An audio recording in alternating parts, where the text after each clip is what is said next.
Right, I woke up a little bit earlier this morning to take the Polestar 2 on a little test drive.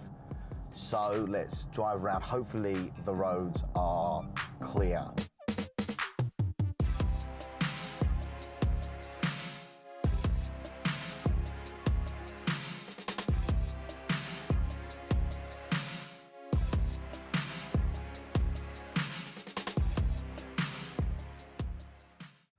Okay, so the Polestar 2 doesn't have any drive modes, doesn't have an eco mode, it doesn't have a sport mode. If you want to drive it kind of conservatively, you just drive it with a light foot. And if you want to, get a bit of welly, you just stick your foot down and it just picks up straight away. And there's something really kind of refreshing about that. You don't got to fiddle around with sport modes. Just push the accelerator harder if you want to go faster. Don't push it as hard if you don't. Simplistic. And there's a lot about that in this car. You just kind of get in it and just drive it.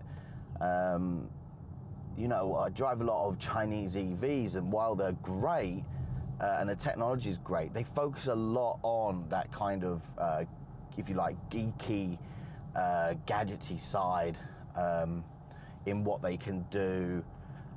How you can maybe set up the car to do different things. This, just get in it and drive it.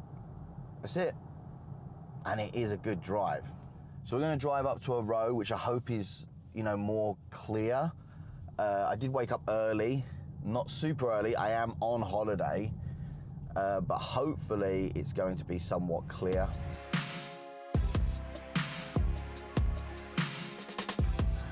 Overtake power, easy. No sport modes, just push the accelerator, so you're never really caught out being in the wrong mode. It goes around corners really well, this thing, like really well. Obviously we're on the road, we can't push that much, but I mean, it just kind of sticks to the road and goes. And the brakes are pretty good as well. Give it a big dab of brake there, around this corner, no one's there, off we go. Oh yeah. I mean, obviously we can't push it too much. We're on public roads, got to keep it within the speed limit. It definitely feels like a very, very decent drive. Okay, so there's a lot of Chinese cars out there that'll do 0 to 100 in about 4 seconds, but once they hit that magic 100, they just kind of start to run out of steam as that torque kind of veers off. This keeps going. And the thing is, after 50 kilometers an hour, it actually feels like it starts pulling a lot more. Supposedly this does 0 to 100 in 4.7 seconds on paper. It definitely feels faster than that, but let's see. 1, 2, 3, go. Just pulling more 50. That is 100 right there.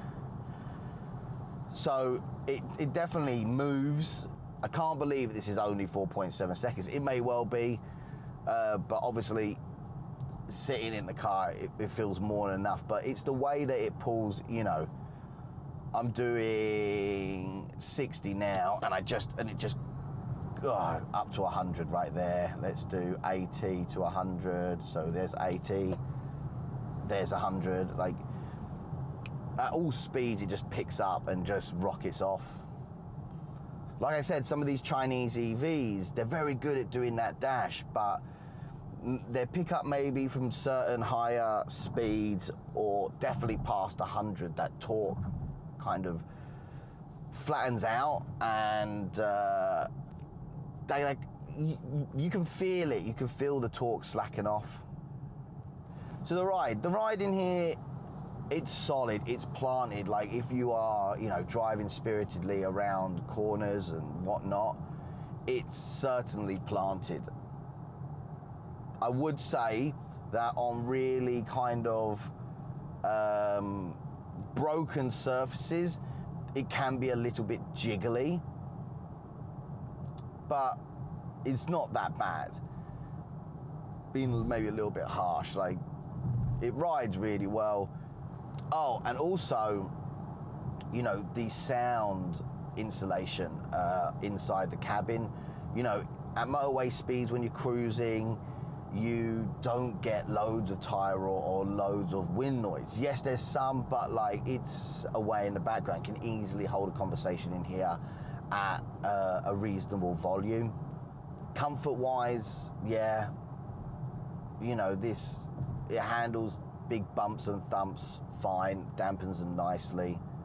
So when we talk about settings in here, I mean, obviously the steering is, you know, it's artificially weighted. You can have it between light, standard, or firm. I've got it in firm.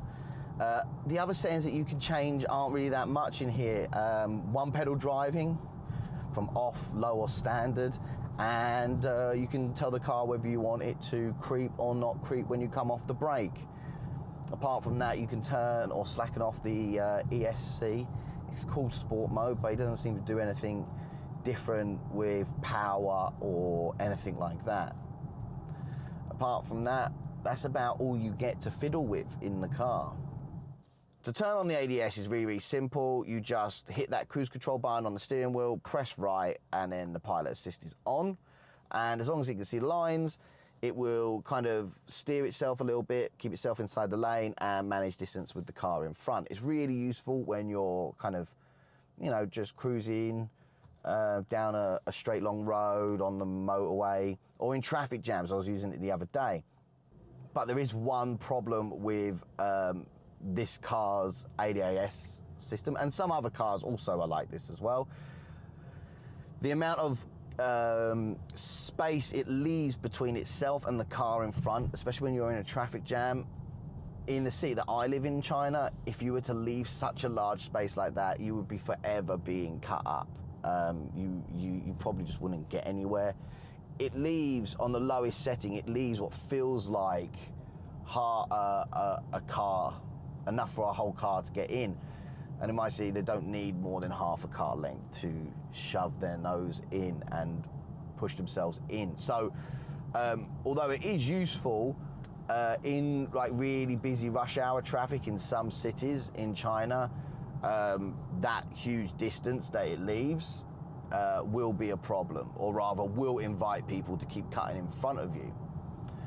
The car does have auto emergency braking though, and collision avoidance, so you'd hope those systems would help you with that problem. Okay, so this is Sanya in Hainan. This is the road that you take into Yalong Bay, if anybody knows it. This kind of, you know, arched trees over the road. It's really quite a beautiful little road.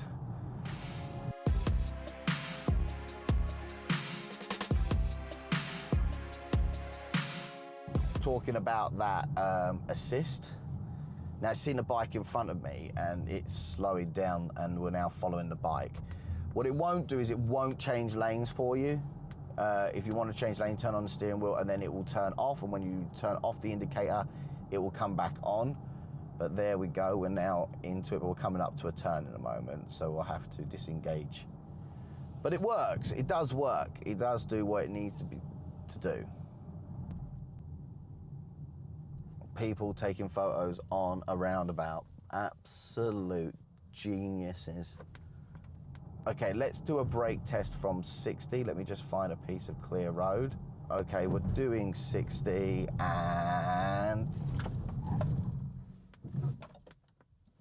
yeah, stops. It also turns on the hazard lights. So, you know, the person behind you knows that you're braking hard. The 360-degree camera looks a bit unfinished with the greyed box around the car, and when things get closer it can get wildly distorted. That's because external cameras were technically not allowed in certain markets when the Polestar 2 was designed, so it does without. I'm sure upcoming models will put this right. So I gave this car to my wife to drive home the other night after dinner. My wife was a little apprehensive because she doesn't like jumping between cars. You know, she just likes driving her own car and that's it. And she drove a P7 a little while ago and she didn't like it at all. She said, it feels loose. And I said, what do you mean it feels loose? And basically what she meant was that the accelerator pedal is so light that when you kind of just give it a little bit, it will, you know, it picks up really, really fast. And she doesn't like that. She preferred these pedals a lot more. In the beginning she said, oh, these pedals feel a bit stiff. But after about a minute, she was like, no, this car is fine. I like it. I can drive it. Which for me basically means that this car, anyone can drive it. It's really simple. The pedals are nicely weighted. So if you want to go fast, you know, you do have to put a bit of oomph into the pedal. And I think that's completely fine. I think that's a nice way to do it. So the Polestar 2, well, it's definitely new school in an old school type of way. You know, I've been jumping in so many EVs recently that, you know, a sport mode is just the norm. But when I got in this and I couldn't find one, I was not confused, but I was a little surprised. But when I started driving it, it just makes sense. Like, you don't need a sport mode. You know, this car is set up so nicely that you can easily drive it with a light foot, cruising about, and when you need it, you can just put the foot down and you just rock it off like a spaceship. So in this sense, it makes complete sense. There's no need for any of that. And it's that simplicity which I really, really like. So the Polestar 2, it makes you wonder what the point of sport modes are. It dominates corners like a madman and accelerates the harder you push. Simple. In fact, it supposedly went around the Giugui Raceway faster than the Tesla Model 3 Performance, and that just proves what it might lack in straight line speed, it more than makes up for in the corners. Classic example of where paper facts don't tell the real world story. You gotta drive it to get it. Right, this has been the Polestar 2. Loving it. Going back to my holiday in Sanya. This is China Driven.